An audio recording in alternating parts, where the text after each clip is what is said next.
गुरु प्यारी साध संगत जी, नमस्कार जी। आप सब कैसे हो? आशा करती हूँ बाबा जी के श्री चरणों में अरदास करती हूँ कि मालिक के कृपा से, निरंकार के दया मेहर से आप सब बहुत खुश होंगे, मौज बहार में होंगे और अवश्य ही भजन सिमरन में होंगे। साध संगत जी, मैं हाजिर हूँ आज आप सभी से एक बहुत ही खूबसूरत साखी साझा करने के लिए। एक पारिवारिक साखी। उम्मीद करती हूँ ये साखी आप सभी को बहुत पसंद आएगी और अवश्य ही कुछ ना कुछ सीखने को मिलेगा। तो साथ संगत जी, चलिए आइए समय ना गवाते हुए शुरू करते हैं जी। साथ संगत जी, अम्मा, नून कम है तरकारी में। चूल्हे के पास बैठा टुकुन खाने का पहला निवाला मुंह में रखते हुए बोल पड़ा, दे रहे हैं, रुको।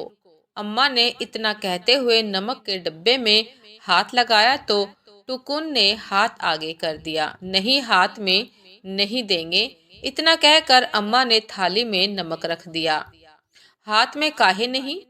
खाने को छोड़ अम्मा की तरफ अपनी बड़ी बड़ी आंखों से घूरता हुआ टुकुन बोला, हाथ में नून देने से सब धर्म चला जाता है। रोटी सेकती हुई अम्मा ने जवाब दिया, कहाँ चला जाता है? वो अब भी अम्मा को घूर रहा था। हम तुमको नून देंगे तो हमारा धर्म तुमको चला जाएगा। तो उससे क्या होगा? तो उससे क्या होगा? टुकुन की तरफ देखते हुए माँ के हाथ पर सेक लग गई। वो तड़पते हुए बोली, तुम्हारी बतकही में हाथ जल गया। चलो चुपचाप खाना खाओ। टुकुन ने इसी के साथ अम्मा के हाथ से मार भी खा ली। सासंगे जी, अब जब माँ टुकुन को नमक देती, वो जानबूझकर हाथ आगे करता और माँ के हाथ पर नमक ना रखने पर यही सवाल पूछता। माँ अब उसके इस सवाल से चिढ़ने लगी थी, लेकिन समय बीतने के साथ टुकुन ने ये सवाल पूछना छोड़ दिया। गरीब की जिंदगी सांप सीढ़ी के खेल जैसी है। कब ऊंचाई छूती खुशियों को मुसीबतों का सांप डस ले और कब गरीब आसमान से सीधा जमीन पर आ पहुंचे, कह नहीं सकते। इधर भी यही हुआ। एक दिन अम्मा बीमार पड़ गई। टुकुन का परिवार जो कम में ही खुश था, आज मुसीबतों के पहाड़ तले दब गया। टुकुन के पिता ने अपनी हैसियत के हिसाब से आसपास के सभी डॉक्टरों को दिखाया, लेकिन उसकी हालत में कुछ खास सुधार नहीं आ रहा था। टुकुन की अम्मा भी बिगड़ती हालत और बढ़ रहे कर्जे की मार उनके पिता की हिम्मत और उसकी उम्मीदों को तोड़ रही थी। सासंगे जी, एक दिन टुकुन अपनी अम्मा के सिरहाने जाकर बैठ गया। अम्मा, तुमको क्या हो गया? अम्मा को एक टक देखता टुकुन बोला, कुछ नहीं बबुआ, बस थोड़ा बीमार हैं, जल्दी ठीक हो जाएंगे। टुकुन की तरफ देखकर जबरदस्ती मुस्कुराते हुए अम्मा ने जवाब दिया, बीमार कैसे होते हैं अम्मा? ये सब कर्म का खेल है बाबू। किए होंगे कोनो पाप जिसका सजा भोग रहे हैं। सासंग जी, हम भारतीयों के लिए हमारी पीड़ा का कारण हमारे हमेशा हमारे किए गए पापों को ही माना जाता है। शायद गरीबी ही सबसे बड़ा पाप है, इसलिए गरीब को ही सबसे ज्यादा सजा भी मिलती है। जाओ देखो, पापा खाना बना लिए हो तो लेके खा लो। अम्मा टुकुन के सामने रोना नहीं चाहती थी। टुकुन एकदम शांत था, शायद कुछ सोच रहा था। वो अक्सर यही करता था। जब कोई बात उसके मन में गड़ जाती तो वो तब तक सोचता जब तक उसका नन्हा दिमाग कोई निष्कर्ष न निकाल ले। सासंग जी, शायद टुकुन ने सोच लिया था, इसलिए भागता हुआ चूल्हे के पास गया और जब तक उसके पिता उसे खाना खाने को कहते तब तक भागता हुआ फिर अम्मा के पास पहुंच गया।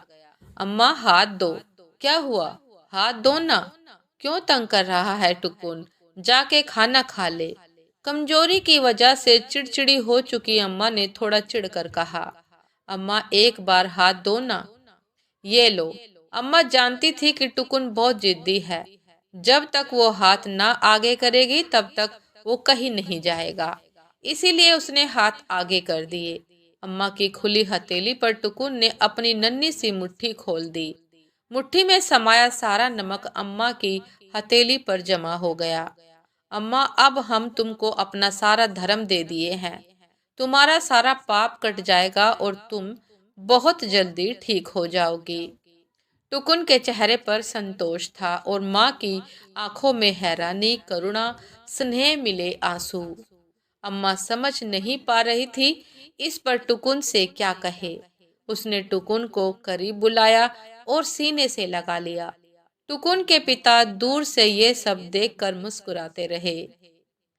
नमक से कुछ हो ना हो, लेकिन अपने लिए बेटे के मन में ये इतना स्नेह और फिक्र देखकर अम्मा के अंदर की आधी बीमारी तो क्षण भर में ठीक हो गई थी। सासंग जी, बच्चे सच में आधा दुख हर लेते हैं। सासंग जी, ये थी आज की एक बहुत ही खूबसूरत साखी, एक पारिवारिक साखी कि गरीबी में भी किस प्रकार जीवन को बिताया जाता है, लेकिन अगर परिवार में स्नेह हो तो सासंग जी ये बुरा वक्त भी बीत जाता है। साथ संगत जी, आशा करती हूँ ये साखी आप सभी को बहुत पसंद आई होगी। यदि पसंद आई हो साथ संगत जी तो लाइक, कमेंट, शेयर करना ना भूलिएगा। चैनल पर जो भी नए हैं कृपा करके सब्सक्राइब कर लीजिएगा ताकि चैनल पर मिलने वाली सभी शब्द साखियों की अपडेट आप सभी को समय पर मिलती रहे। साथ संगत जी, आप हमें इंस्टाग्राम पर भी फॉलो कर सकते हैं। इंस्टाग्राम का लिंक डिस्क्रिप्शन बॉक्स में दिया गया है। साथ संगत जी, दासी को भी आज्ञा दीजिए। आपसे फिर मिलते हैं एक नए शब्द साखी के साथ, एक नए विचार के साथ। तब तक के लिए नमस्कार जी। सदा खुश रहिए, मुस्कुराते रहिए, भजन सिमरन अवश्य करते रहिए। नमस्कार जी।